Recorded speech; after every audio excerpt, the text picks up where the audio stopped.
buenos días. En esta mañana tendremos el estudio número 5 de liturgia. El tema de hoy es cómo elaborar un orden de culto. La base bíblica está en Isaías capítulo 6, versículos del 1 al 8. La palabra de nuestro Dios dice de la siguiente manera: En el año que murió el rey Usías, vi yo al Señor sentado sobre un trono alto y sublime, y sus faldas llenaban el templo. Por encima de él había serafines, cada uno tenía 6 alas. Con 2 cubrían sus rostros, con 2 cubrían sus pies, y con 2 volaban. Y el uno a otro daba voces diciendo: Santo, Santo, Santo, Jehová de los ejércitos, toda la tierra está llena de su gloria. Y los quiciales de las puertas se estremecieron con la voz del que clamaba, y la casa se llenó de humo. Entonces dije: ¡ay de mí que soy muerto! Porque siendo hombre inmundo de labios y habitando en medio de pueblo que tiene labios inmundos, han visto mis ojos al Rey Jehová de los ejércitos. Y voló hacia mí uno de los serafines, teniendo en su mano un carbón encendido, tomado del altar con unas tenazas. Y tocando con él sobre mi boca, dijo: He aquí que esto tocó tus labios, y es quitada tu culpa, y limpio tu pecado. Después oí la voz del Señor que decía: ¿a quién enviaré? ¿Y quién irá por nosotros? Entonces respondí yo: heme aquí, envíame a mí.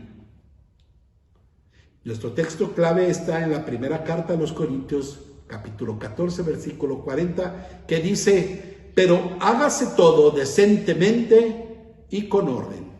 Oremos. Nuestro Dios, nuestro Padre, en esta mañana queremos pedir la dirección de tu Espíritu Santo, Señor, pidiéndote también, Señor, tu presencia en cada momento, y que lo que hemos de escuchar sea de edificación para nuestras vidas. En Jesús nuestro Salvador. Amén. Dentro de las cosas importantes que debemos aprender de la liturgia es que el culto es una unidad, así como un proceso que nos conduce a un clímax de alabanza y adoración a nuestro Dios. Un buen orden de culto no garantiza que la alabanza y la adoración se dé. Tampoco garantiza que el encuentro entre Dios y su pueblo se realice, pero puede facilitar o incluso provocar esa experiencia espiritual. El orden del culto es una guía que puede hacernos llegar a nuestra meta, pero no es una ley que impida al Espíritu Santo manifestarse, por lo que es posible que en determinados momentos se hagan ajustes en el desarrollo del mismo. En la mayoría de nuestras iglesias es el pastor quien hace los órdenes de culto e invita a un hermano a dirigir. Pocas veces quien preside participa en la elaboración del mismo. En otros casos, un anciano de la iglesia o el ministro de música son quienes lo elaboran. Lo más recomendable es que exista un equipo litúrgico que lo planee y lo diseñe. En este equipo deben de estar el pastor, el ministro de música, el ministro de educación y el que vaya a dirigir el culto. Veamos el primer punto. Se llama orden de culto a los elementos que componen la alabanza y adoración que los cristianos ofrecemos a Dios. En una forma ordinaria o popular se le llama programa. El culto es un diálogo entre Dios y el hombre, como podremos observar al analizar cada parte del siguiente modelo de orden de culto. En primer lugar tenemos el preludio. Es un momento en el que tenemos recogimiento. En segundo lugar viene el llamamiento a la adoración. En este caso es Dios ya hablando al hombre a través del Salmo 95 del 1 al 3. El hombre se dirige a Dios con una oración de invocación o de ofrecimiento o de dedicación. Y el hombre se sigue dirigiendo a Dios cantando el himno, en este caso 43, diciéndole: Santo, Santo, Santo, Señor omnipotente. Dios llama ahora al hombre diciéndole: bienaventurado el varón que no anduvo en consejo de malos, ni en silla de escarnecedores se ha sentado. Y leemos todo el Salmo 1. Y así nuevamente el hombre se dirige a Dios, ahora diciéndole con el himno 333, cerca, más cerca, oh Dios de ti. Y entonces entra en un punto número 7, que el hombre sigue dirigiéndose a Dios con lo que es la oración de intercesión o la oración intercesora. Esta oración puede hacerla el pastor, un anciano de iglesia o algún hermano de la congregación, sobre todo que conozca las necesidades de la mayoría o de todos los hermanos de la congregación.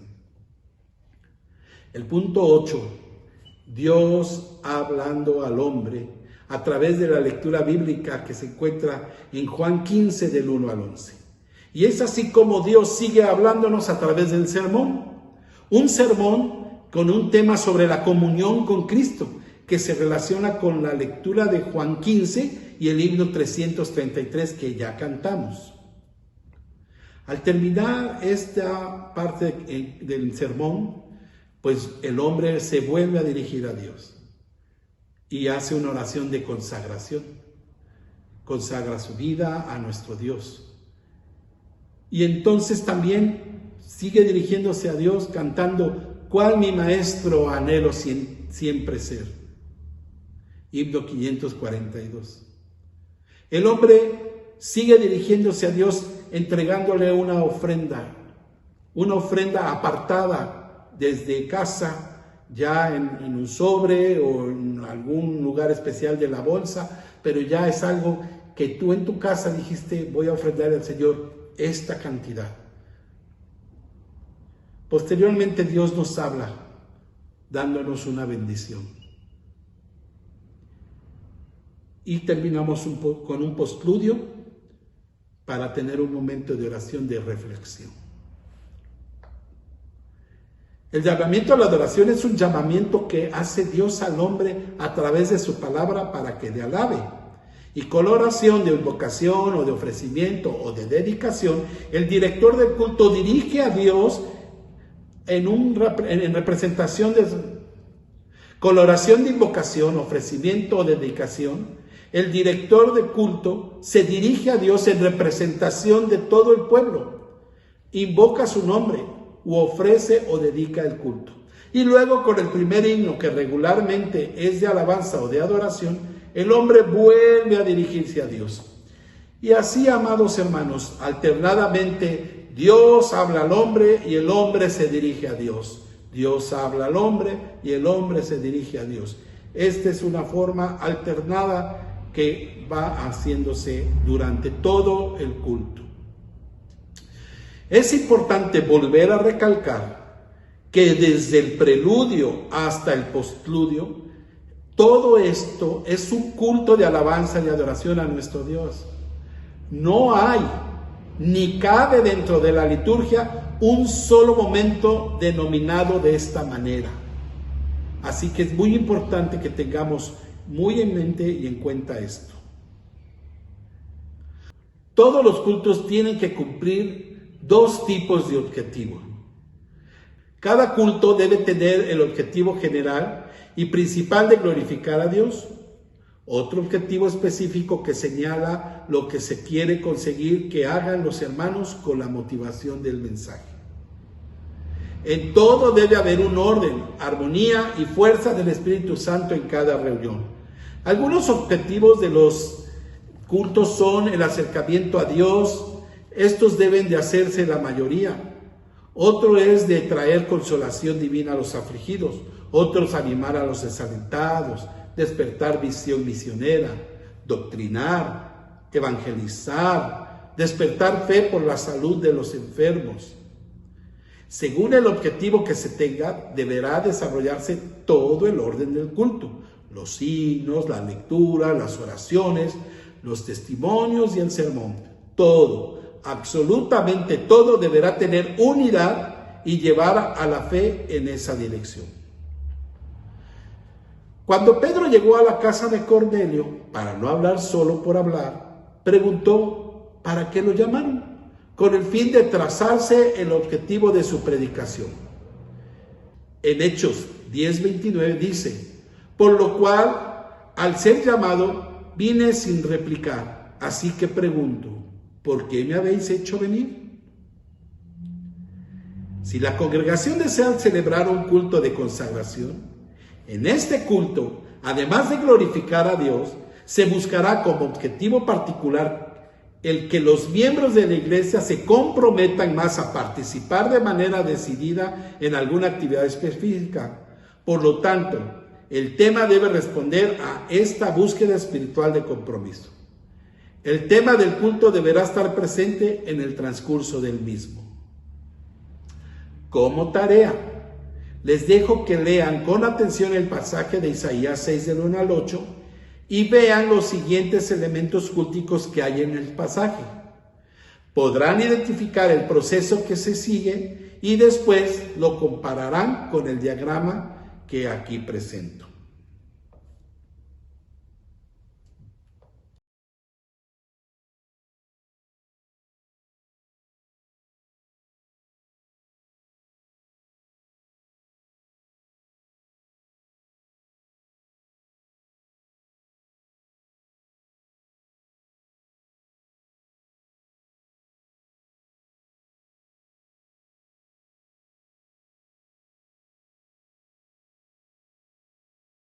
Puesto que Dios es el que tiene todo el derecho de decidir la forma y contenido de nuestra alabanza y adoración a Él, ¿qué hacer para asegurarnos que Él está dirigiendo el orden de culto? Bueno, pues primero nos basaremos en su palabra, que es el manual para dirigirnos en todo. Segundo, oremos, buscando así nuestra dependencia de Él. Tercero, esforcémonos por hacer todo con sumo cuidado. Todo lo bueno requiere trabajo. Hay dos maneras como algunos actúan en cuanto al orden del culto. Una es la improvisación y la otra es la preparación. En cuanto a la improvisación, algunos piensan que se da más libertad al espíritu si se desarrolla el programa sin hacerlo por escrito, y se arguye que donde está el Espíritu del Señor, allí hay libertad. Bueno, esto está en 2 Corintios 3, del 16 al 17, pero este pasaje bíblico no se refiere al orden de culto, sino a la conversión. Y algunos pastores y o líderes, malinterpretándolo, no preparan sus sermones ni elaboran el orden de culto, arguyendo que así le dan más libertad al Espíritu. Por lo tanto, no se le puede llamar orden de culto a algo que está en un desorden. La otra manera de actuar en cuanto a la preparación del espíritu es preparando el orden de culto con los siguientes pasos. 1. Pedirle a Él en oración para que nos revele su voluntad. 2. Reflexionar sobre las necesidades apremiantes de la iglesia y de nuestra comunidad. 3. Repasar las Sagradas Escrituras, observando diversos temas y asuntos, hasta sentir que el Señor nos indica un objetivo a seguir. 4.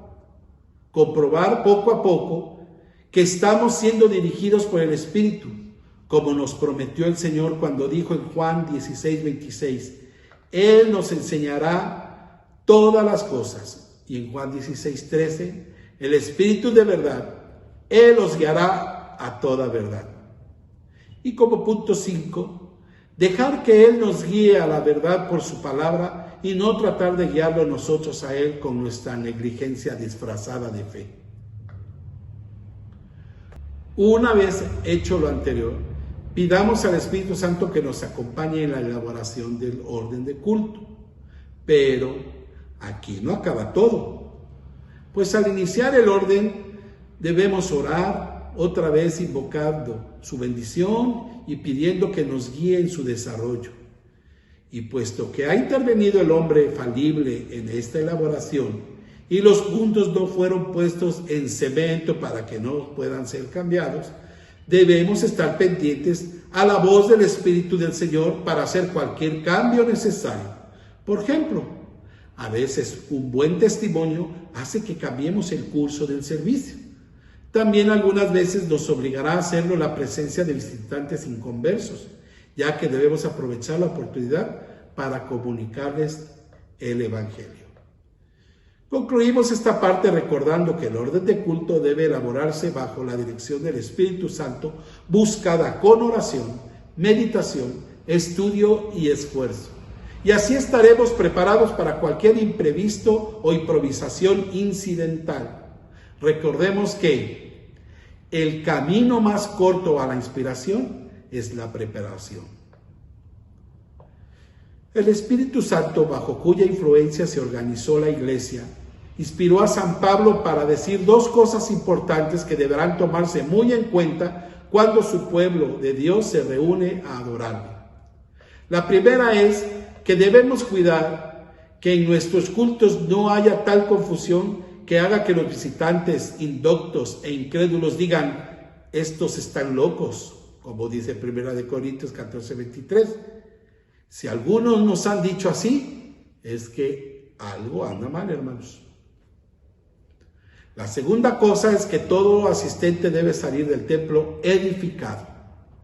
El Espíritu dice: hágase todo para edificación. Esto lo encontramos en 1 Corintios 14:26. Este consejo lo dio varias veces San Pablo en sus recomendaciones pastorales acerca del culto. En 1 Corintios 14, 3 al 5, 12 y 40 podemos encontrar lo siguiente. Pero el que profetiza habla a los hombres para edificación, exhortación y consolación. El que habla en lengua extraña, a sí mismo se edifica, pero el que profetiza edifica a la iglesia. Así que quisiera que todos vosotros hablaseis en lenguas, pero más que profetizaseis, porque mayor es el que profetiza que el que habla en lenguas, a no ser que las interprete para que la iglesia reciba edificación. Así también vosotros, pues, que anheláis dones espirituales, procurad abundar en ellos para edificación de la iglesia. Pero hágase todo decentemente y con orden. Dios añada bendición a su palabra.